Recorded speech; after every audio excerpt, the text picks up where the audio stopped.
Hello, everybody, and thank you so much for joining me for another edition of Ohio DD Talks. I am your host, Michael Denlinger, and with me today is my wonderful guest, Chris Miranda, and we're going to be talking about employment for Ohioans with disabilities and how it has affected us during the COVID era. Chris, I'm going to kick it off to you to introduce yourself. Absolutely. Thank you, Michael, and thank you so much for this opportunity. It's wonderful. I am excited to be able to talk about employment with people with disabilities. A little bit about me is just that I am the Executive Director of Disability in Ohio, and so grateful to the DD Council for the grant that we have to support our employers and educating them on the value of hiring people with disabilities. So I could talk a little bit about that in a minute. The other job I hold for Ohio Health is I am a senior advisor for disability inclusion and support our own associates with disabilities with accommodations and things that they need so they are successful in their jobs. So that's kind of a little bit about me, and I'll be happy to continue out this conversation with you, Michael. That's great, and I can't wait. Let me also just say on behalf of the entire DD Council, we are proud to work with you in the work that we do together for employment for people with disabilities.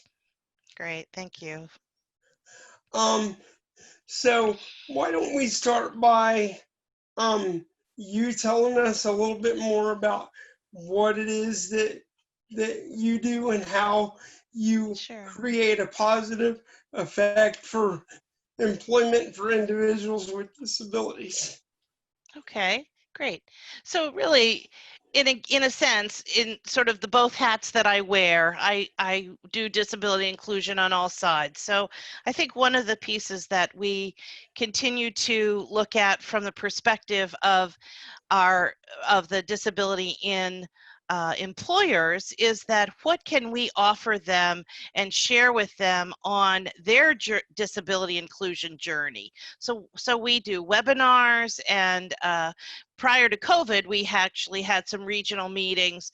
We collaborate, continue to collaborate with Opportunities for Ohioans with Disabilities that many of you know and work with. So we are always looking at ways of partnerships and trying to find the best way of supporting the employer, so they then in turn will look at their journey. And each employer has its own journey with disabilities, whether it's from starting out with an accommodations program like Ohio Health did, all the way to some large companies who have business resource groups or employee resource groups specifically around disabilities. So there's a number of ways that employers can educate their talent and acquisition staff on the best way of finding that talent and tapping into those talents, and then also educating hiring managers on the hiring of. At Ohio Health, we do that a number of ways, through recruiting processes, through working directly actually with OOD, as well as looking at, we're really trying to also support our own associates who need accommodation. So that could be a whole topic in and of itself, Michael. So I don't know if I can stop there and see if you have anything else you'd like to ask, or we could talk about. Well, actually, I just wanted to say that I think that's so great, and you touched on something really important that I just want to highlight for a second. Great. You talked about how you work hard to support the employers and help them make it easier so they can work on their journey. And I think that is so important because a lot of times I think the problem that some employers have had over the years is thinking, oh, well, what if I don't have the proper abilities or equipment or whatever to employ someone with a disability, and they don't realize in many cases that they don't need anything special, because Absolutely. there are jobs that individuals with disabilities can do if we're willing to make certain accommodations and adaptations that really aren't that difficult.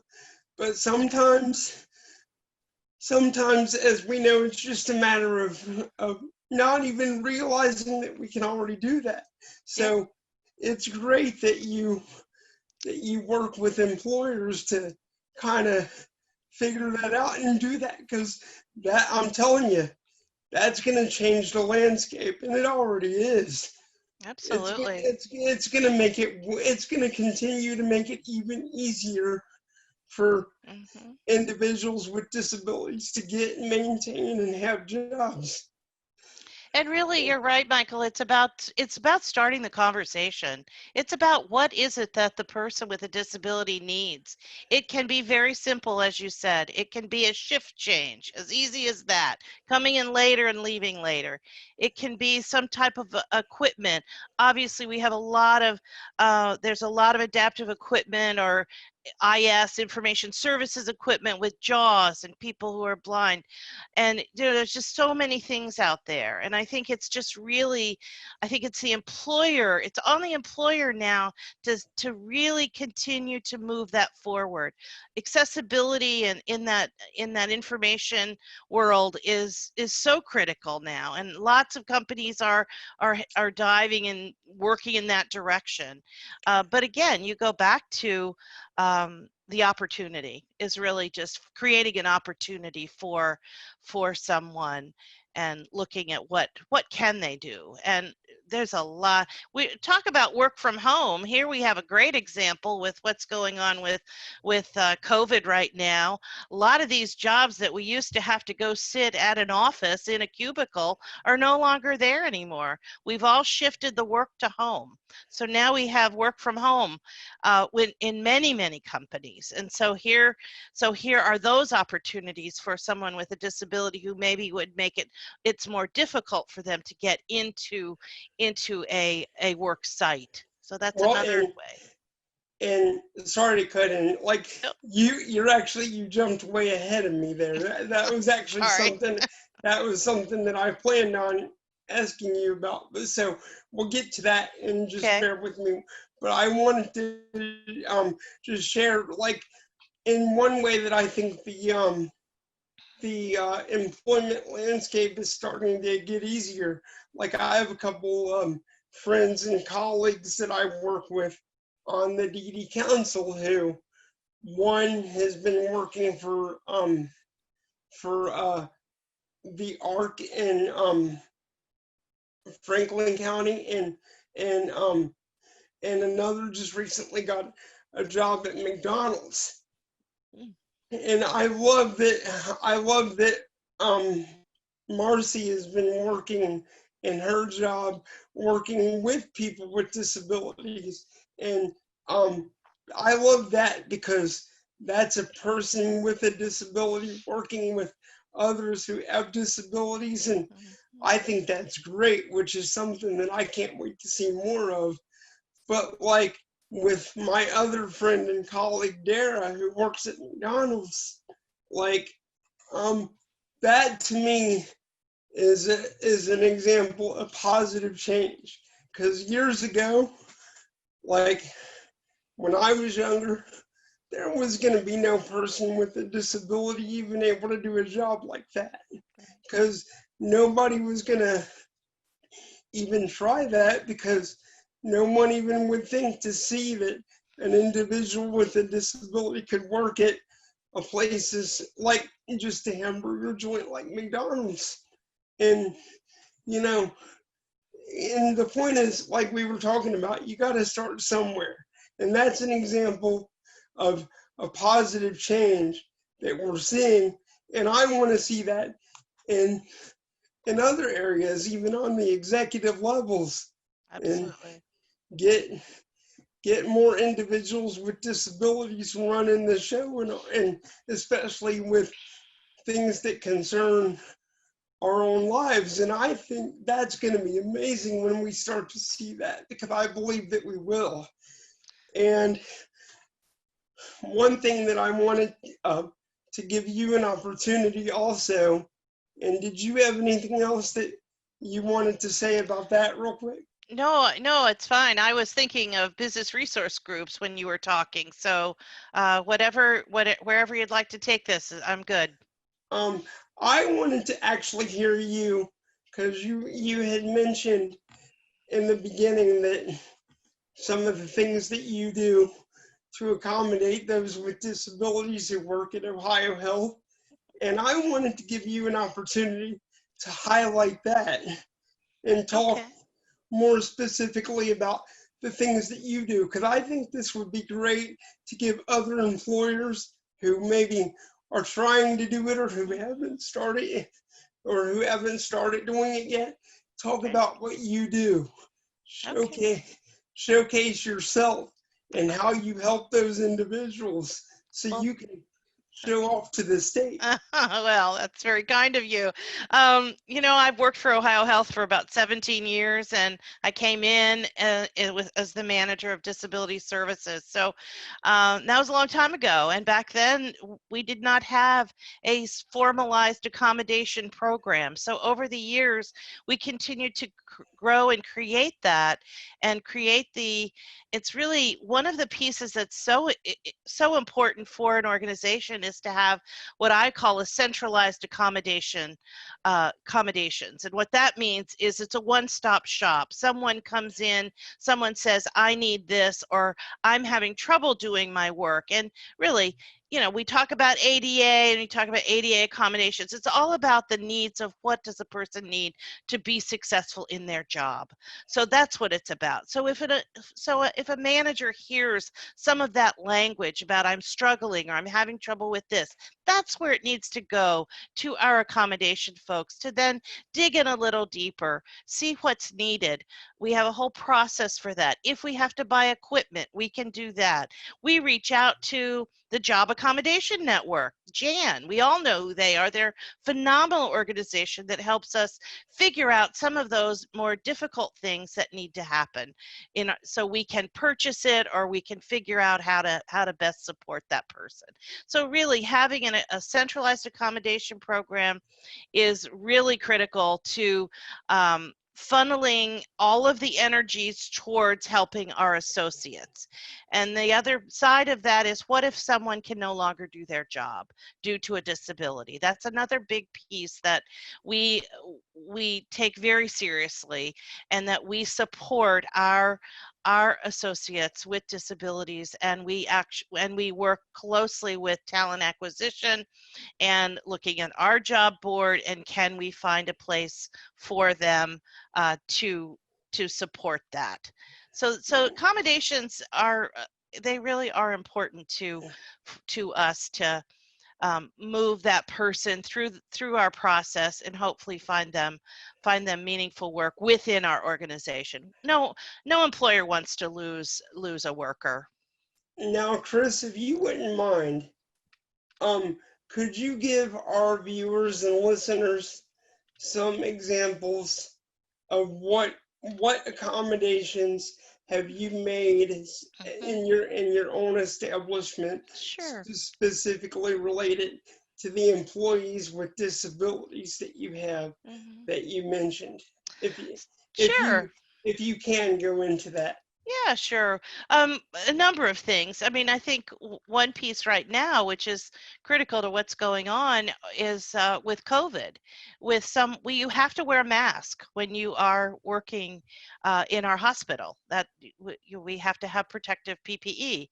So if a person, due to a disability, cannot wear a mask, then we go through our process. Sometimes we're able to find sort of another kind of mask, a hypoallergenic mask.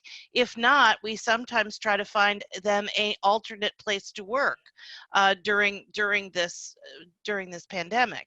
So again, that's one Other types of accommodations can be someone who needs JAWS, naturally speaking, or Dragon, naturally speaking, some of those IS kinds of things, and we work with our accessibility folks on that in the IS world.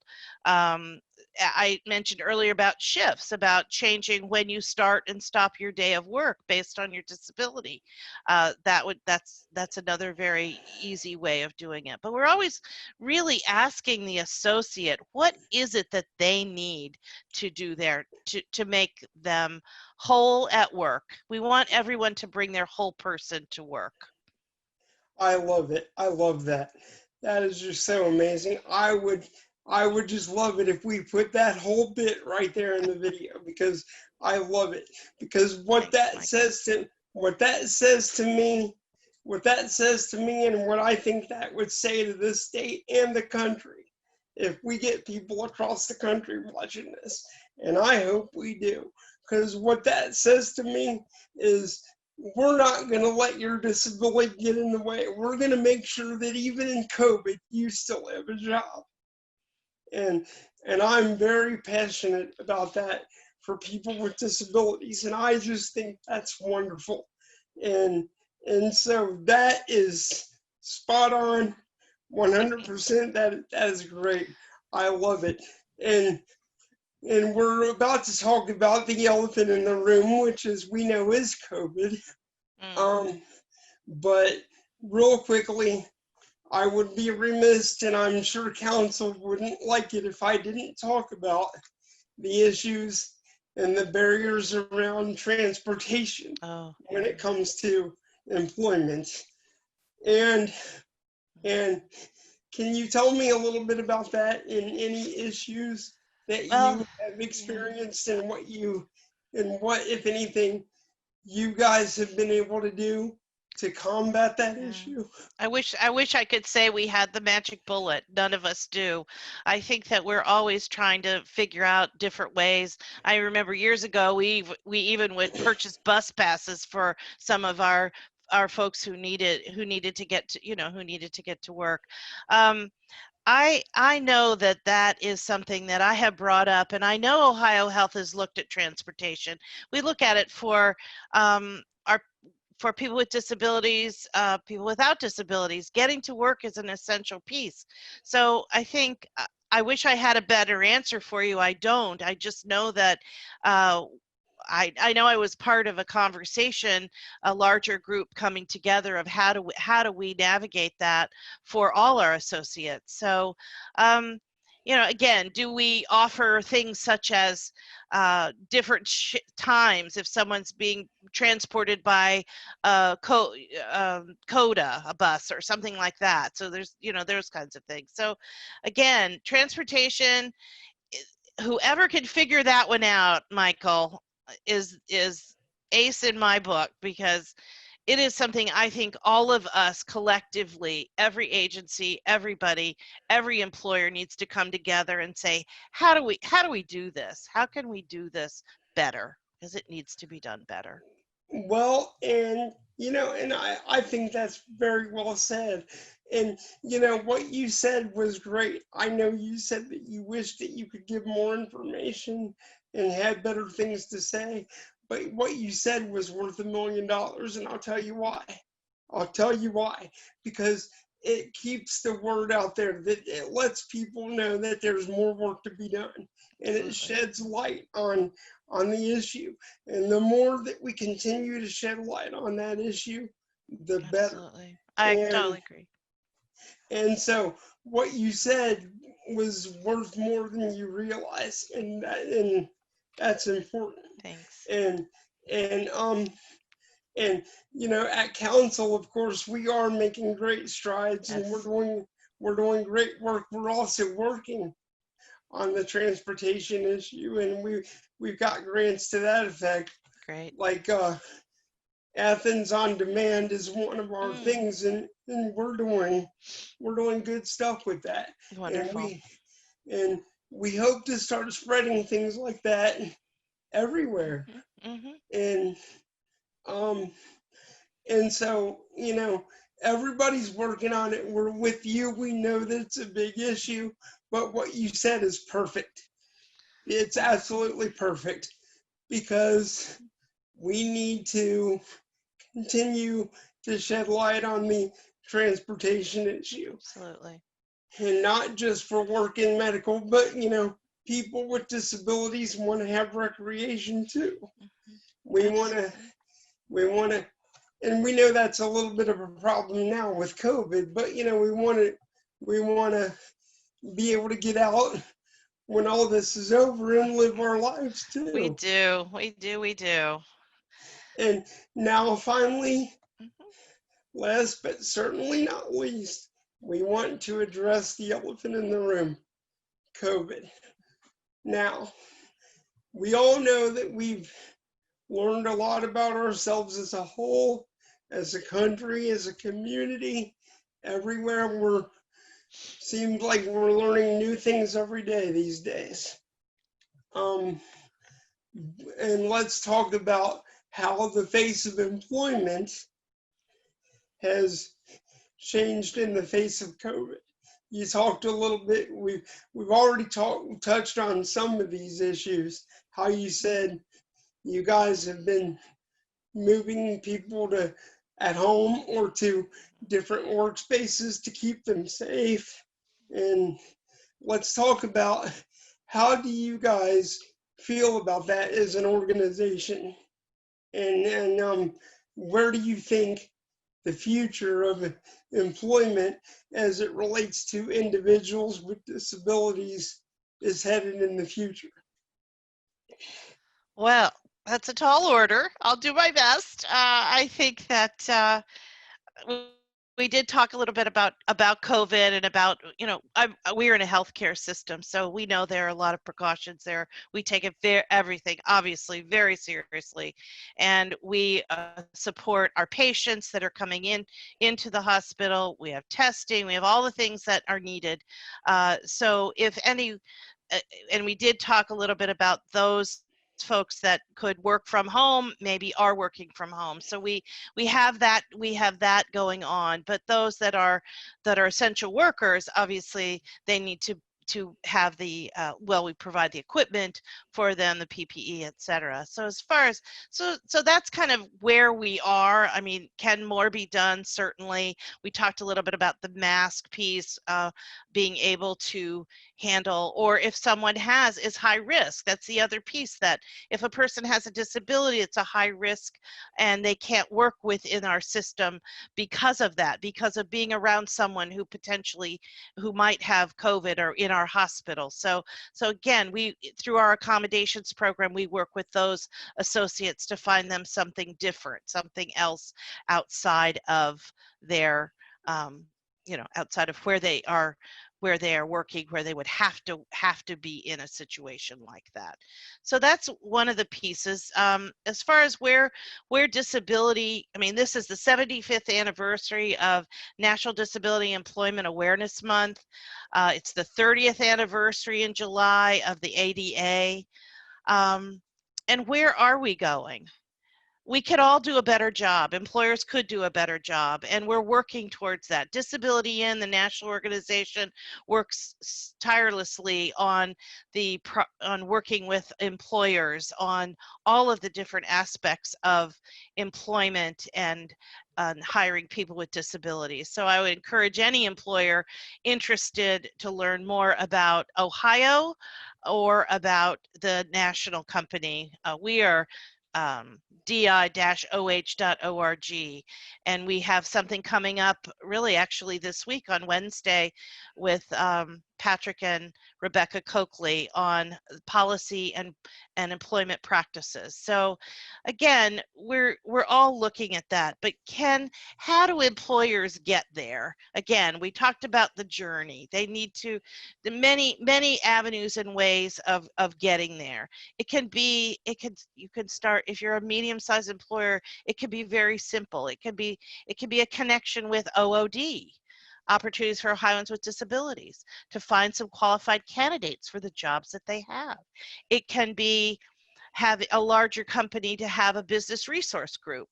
And I wanted to bring that up again because some of the things that you were saying led me to think about, if we're trying to move the needle and move the dial in employers, what better than a group of passionate people about their disability, or an advocate of a person with disability, to educate senior leadership and HR, talent acquisition, all of those, and our associates, as we said, be able to bring your whole person to work. So what we're looking at is what processes and policies can a group of dedicated individuals move forward. So from us, Ohio Health, we have one.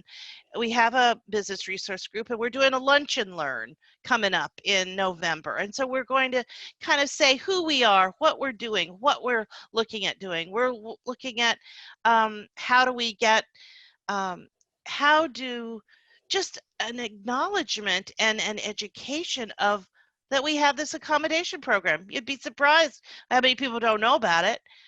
Best kept secret, but we want people to know about it so we can get them in and help them if they need that help. So again, lots of different ways for employers to navigate that journey.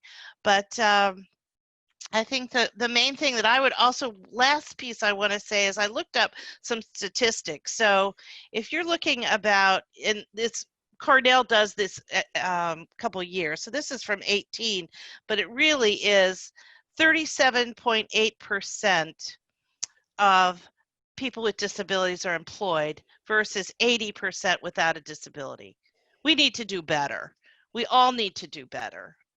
All employers need to really take a look at that, and how can they shift their policies and processes to support this inclusion.